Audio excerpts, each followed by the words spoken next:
আপনি দেখুন কয়েকদিন আগে তার একটি বক্তব্য ভাইরাল হয়েছে, আমি কাছেই আছি।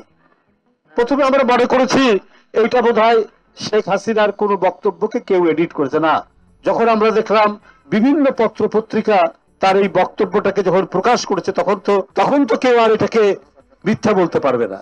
আপনি কাছে আসেন, শেখ হাসিনা বাংলাদেশের মানুষ মনে করছে যে জল্লাদ কাছাকাছি এসছে, আর আপনার বাংলাদেশের আপনার তৈরি করা জল্লাদরা তাতে উৎসাহিত হয়েছে, আর উৎসাহিত হয়েই স্বেচ্ছাসেবক দলের বহরের উপর আক্রমণ করে দিদারকে হত্যা করেছে গোপালগঞ্জে আওয়ামী লীগের নেতারা, এবং স্বেচ্ছাসেবক দলের প্রেসিডেন্ট আপনার জিলানী সহ তার পরিবারের উপর আঘাত করেছে।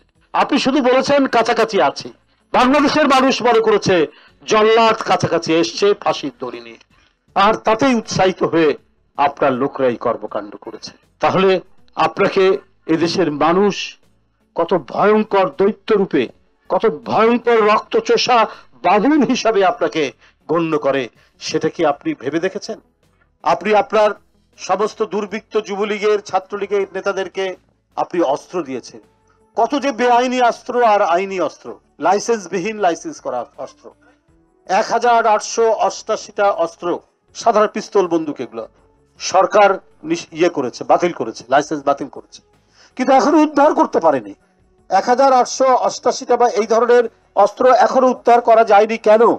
এই অস্ত্রগুলো তো যুবলীগ ছাত্রলীগের হাতে আছে, শ্রমিক লীগের হাতে আছে, আওয়ামী লীগের হাতে আছে, ওরা ঘাপটি মেরে আছে, প্রয়োজন হলে অস্ত্র ব্যবহার করবে। সরকার লাইসেন্স বাতিল করলে অস্ত্র উদ্ধার করতে হবে, এই অস্ত্র উদ্ধার না করলে এরা জনগণের বিরুদ্ধে এই অস্ত্র ব্যবহার করবে। তার প্রমাণ আমরা গোপালগঞ্জে পাচ্ছি, তার প্রমাণ আমরা কয়েকটি জেলায় ইতিমধ্যে দেখতে পেয়েছি।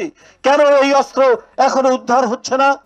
শেখ হাসিনার পালনের সময় তার যে নিরাপত্তা এসএসএফ বলে, তাদের কাছে তো আরো সফিস্টিকেটেড, আরো অত্যাধুনিক অস্ত্র রয়েছে।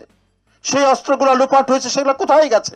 এই জন অরণ্যের মধ্যে, এই জনসমাজের মধ্যে নিশ্চয়ই অস্ত্রগুলি আছে। আজকে অন্তর্বর্তীকালীন সরকার, এদেশের মানুষ সবাই সমর্থন করেছে, আমরাও করেছি। তাদের উচিত এই দেশে শান্তি স্থিতি, আমাদের সমাজের মধ্যে একটা স্বস্তি বিরাজ করতে হলে তাদের কাছ থেকে অস্ত্রগুলো উদ্ধার করুন। এত অত্যাধুনিক অস্ত্র এবং পিস্তল বন্দুক যেগুলো লাইসেন্স বাতিল করা হয়েছে, সব অস্ত্র উদ্ধার না করলে এদেশের সাধারণ শান্তিকামী মানুষ তারা কেউ নিশ্চিন্তে ঘুমাতে পারবে না। কারণ আপনারা জানেন ওদের লক্ষ লক্ষ টাকা আছে, কোটি কোটি টাকা আছে। এই কালো টাকা নিয়ে তারা বসে আছে। সমাজের যারা দুর্বৃত্ত, সমাজের দ্বারা দুষ্কৃতিকারী, এদেরকে টাকা দিয়ে তারা নাশকতার নানা ধরনের কাজ করবে। তাই সরকারের আইন শৃঙ্খলা বাহিনী অতি দ্রুত ড্রাইভ দিয়ে এই কাজগুলো করতে হবে।